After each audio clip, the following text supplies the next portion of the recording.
우리가 하나님의 사람으로 살아가기 때문입니다. 일하며 살아가는 삶의 관점도 달라야 합니다. 주님께서 우리에게 가르쳐 주신 기도인 그 주기도문의 내용이나 산상수훈의 내용들이 우리에게 그 다른 가치를 알려줘요. 우리는 이렇게 달라야 합니다 라는 것을 알려줍니다. 지금 우리는 어떻습니까? 우리가 지금 믿는다고 고백하는 예수는 복음서 안에서 증거되고 있는 그 예수님이 맞습니까? 우리는 다른 예수를 바라보고 있는 것은 혹시 아닙니까?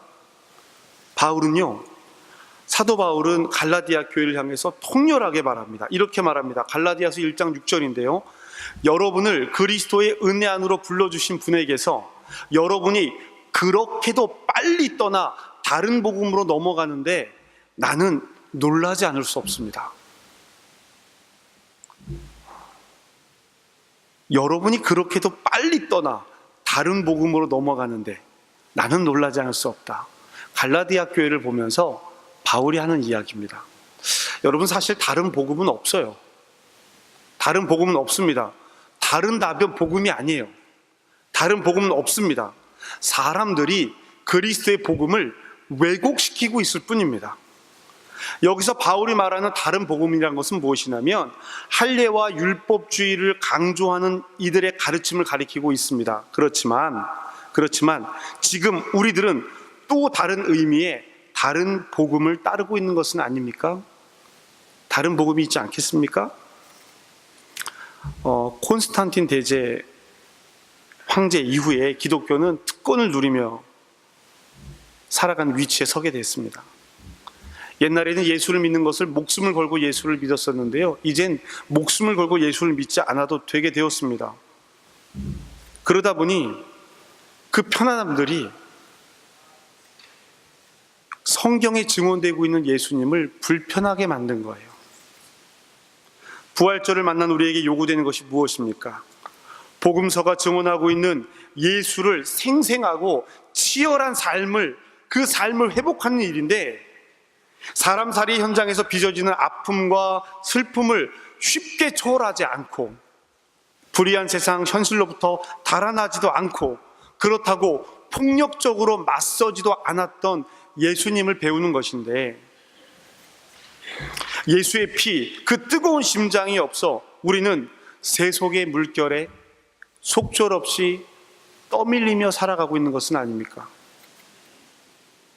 예수님은 세상의 변혁을 위해서 폭력을 사용하라고 말씀하신 적이 없습니다. 세상의 악한 세력과 맞서야 하는데 맞서기 위해서 폭력을 사용하지 말라라고 이야기합니다. 그러면 어떤 힘으로 맞서야 하느냐? 정신의 힘, 사랑의 힘을 근거해야 합니다. 십자가를 지는 사랑이야말로 세상을 변화시키는 힘입니다. 성도들은 힘으로 맞설 것이 아니라 어떠한 힘 앞에서도 주눅들지 않는 영혼, 주눅들지 않는 삶이 있다는 것을 세상에 보여줌으로 거짓된 힘에 맞서야 합니다. 성도들은 어느 곳에 있든지, 우리가 어느 곳에서 어떤 모습으로 살아가든지 생명의 표지를 일으켜 세워야 합니다. 사람들의 마음속에 따뜻함을 불어넣어주고 이웃의 마음 깊은 곳에 감추어진 하나님의 형상을 싹 틔울 수 있도록 물을 주고 걸음을 주어야 합니다. 주님의 부활하심을 기념하는 이 시기에 우리의 마음과 삶의 한복판에 주님께서 함께 머무시기를 기원합니다. 우리의 삶을 축복하여 우리에게 복을 주신 그리스도가 아니라 우리의 삶을, 하나님 나라를 지금 만들어가는 일에 열심을 내는 삶의 그리스도를 만나야 합니다. 자, 오늘 성경 말씀을 읽었어요. 이 오늘 성경 말씀은요, 고넬료 집에 가서 베드로가 설교하는 내용입니다. 그리고 베드로의 설교 내용은 예수님에 관련되어진 이야기고요. 죽으셨고 살아나셨고 하나님 나라에 오르셨습니다. 이 이야기를 전하고 있습니다. 그런데 오늘 성경에 등장하는 이 베드로는요, 여러분도 아시는 것처럼 형식을 버리지 못했던 사람이에요. 형식을 버리지 못했습니다. 유대인의 율법을 버리지 못했습니다. 음식 먹는 환상을 통해서 그것을 깨우쳐 주시게 됐는데요. 율법을 버리지 못했어요. 유대인이었던 베드로는 그 삶에서 주는 전통을 아직도 그리스도의 말씀보다 더 중요하게 여기고 있었습니다. 베드로의 환상 가운데 하나님께서 말씀하시고 있는 부분이 바로 그 부분이에요. 율법보다, 하나님 말씀보다 율법을 더 중요하게 여기고 있다는 것. 이렇게 말씀하시죠. 내가 깨끗하게 만든 것을 내가 속되도다 하지 마라. 내가 깨끗하다고 한 것을 내가 속되도다 하지 마라. 이 음성과 환상이 베드로의 삶을 변화시켰습니다. 바꾸었어요. 이게 중요한 겁니다. 말씀을 들은 베드로가 바뀌었다는 겁니다. 그리고 베드로는 고넬료라고 하는 로마의 백부장을 만납니다. 이방인에 대한 부정적 이미지를 가지고 있던 그에게 하나님은 너의 판단으로 내가 선하다 한 것을 그릇되다 판단치 말라라고 가르치셨어요. 하나님께서 가르치셨습니다. 기독교는요, 우리 기독교는 계속된 가르침과 그에 따른 삶이에요. 계속 배워야 합니다. 베드로는 그 판단을 내려놓고 하나님의 판단을 따랐습니다. 많은 사람들이 하나님의 뜻을 발견하고 하나님의 뜻 안에서 삶을 살아간다라고 이야기합니다. 그렇죠? 그런데 그 삶이 얼마나 바뀌느냐? 이건 우리가 생각해 볼 필요가 있습니다. 성령께서 함께 하셔야 합니다. 베드로는 자신의 스승인 예수의 삶을 고넬료에게 이야기하면서 하나님께서 예수께 성령과 능력을 기름부터 부어주셨다라고 이야기하고 있습니다. 그래서 그가 선한 일을 할 수 있었다라고 말합니다. 예수님도 성령께서 함께 하셔야 그 일이 가능했다라고 이야기하고 있는 것입니다. 성령께서 함께하는 부활한 삶은 다른 생명에게 나쁜 일을 하지 않습니다. 즉 성도는 다른 이에게 나쁜 일을 하지 않습니다. 하나님의 방법이 그래요. 베드로는 이렇게 표현합니다. 하나님은 사람의 외모를 보지 않으시고 각 나라 중 하나님을 경외하며 의를 행하는 사람은 다 받으시는 줄 깨달았다. 깨달았다. 어떻게 해요? 외모를 보지 않으시고. 하나님께서 주시는 부활의 삶은 어느 누구에게나 동일합니다. 다를 수가 없어요.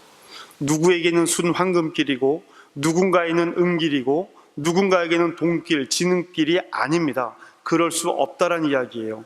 모두가 함께 동일한 길을 걸어가는 것입니다. 외모를 보지 않으신다는 말씀은요, 유대인이나 헬라인이나 세상 모든 이들이라고 말하는 이야기와 같은 이야기예요. 유대인들에게만 주어졌던 하나님의 말씀이었습니다.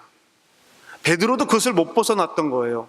하나님은 우리의 것인데, 하나님은 우리만 알아야 하는데, 이방인들에게 나눠줄 수 없는데, 이방인들은 부정한 것들이었는데 라고 생각하던 베드로에게 유대인들에게만 주어졌던 그리스도가, 유대인들에게만 주어졌던 메시아에 대한 기대를 모든 사람들에게 확장시키는 것이 지금 베드로를 통해서 이루고 있는 일입니다. 유대인만을 위한 메시아 그리스도는 우리의 그리스도가 될 수 없습니다. 그리스도는 모든 이들을 위한 그리스도여야 해요. 우리 모두의 그리스도입니다. 그런데 이 예수가 불편한 사람들이 있습니다. 자신의 삶을 예수의 이름으로 거짓 포장한 사람들이 그렇습니다. 이들은 부활을 살아가는 것이 아니라 십자가를 사용하고 이용하고 있을 뿐입니다. 이들은 성경에 말하는 예수가 자꾸 거북합니다. 그럴 수밖에 없지요. 베드로는 주님의 부활을 경험한 후에 전혀 다른 사람이 됩니다. 젊어서는 자기가 원하는 곳을 띠를 띠고 다녔으나 말년에는 오직 하나님의 뜻에 따른 사람으로 자신의 삶을 드렸다라고 이야기합니다. 혈기왕성했어요. 급했습니다. 연약한 심정 때문에 예수님을 부인했던 그가 자신들과 함께 먹고 마심으로 부활의 증거를 삼으신 스승 예수를 다시 만나고 나서 전혀 다른 사람으로 새롭게 변화되었습니다. 그리고 이제는 생명을 나누는 일을 하고 있습니다. 이 또한 성령의 일입니다.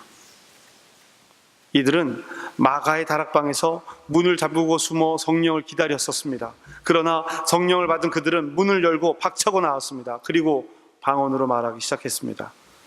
베드로는 그의 삶을 성령과 함께하는 삶으로 변화시킵니다. 여러분, 이것이 부활의 삶입니다. 이것이 부활의 삶이에요. 믿어지는 것이 쉬운 일은 아닙니다. 믿는 것이 쉬운 일은 아닙니다. 그러나 그 믿음을 살아가는 일은 더 쉬운 일이 아닙니다. 우리의 삶을 커다란 담벼락이 막고 있습니까? 그런 고난과 고통을 보게 됩니까? 교회를 다니고 있는데 왜 우리가 이렇게 손해보고 피해를 봐야 하는지 고민되십니까? 우리의 삶을 담벼락이 막고 떡 버티고 서 있어도 담쟁이 넝쿨은 담을 넘어가고 있습니다. 이제 그리스도께서 우리를 통해서 이 삶에 다시 부활하셔야 합니다. 그것이 부활절의 의미입니다. 부활을 살아야 하는 우리의 신앙과 삶의 윤리입니다. 성령께서 함께 하심으로 가능한 일이기도 하고요. 우리의 능력과 우리의 판단과 우리의 생각으로는 어림없는 일들이 일어나는 것입니다. 불가능한 일들입니다. 부활을 경험하며 살아가야 하는 우리 모두에게 성령의 인도하심이 함께 하시기를 축원합니다. 여러분, 그것이 부활의 삶입니다. 성도 여러분, 이 시간 말씀을 다시 생각하시면서 함께 다짐의 묵상을 합시다. 더불어 함께 다른 지체들을 위한 중보의 기도도 드리시고요. 여러분의 삶을 결단하시기를 부탁드립니다. 여러분, 생명의 말씀을 들으셨습니다. 그릇된 쉼에 휘둘리는 것이 아니라 참된 힘으로 이겨 나가야 합니다. 올 부활절을 맞이하는 우리의 삶이 되시기를 주님의 이름으로 축복합니다. 기도하시겠습니다.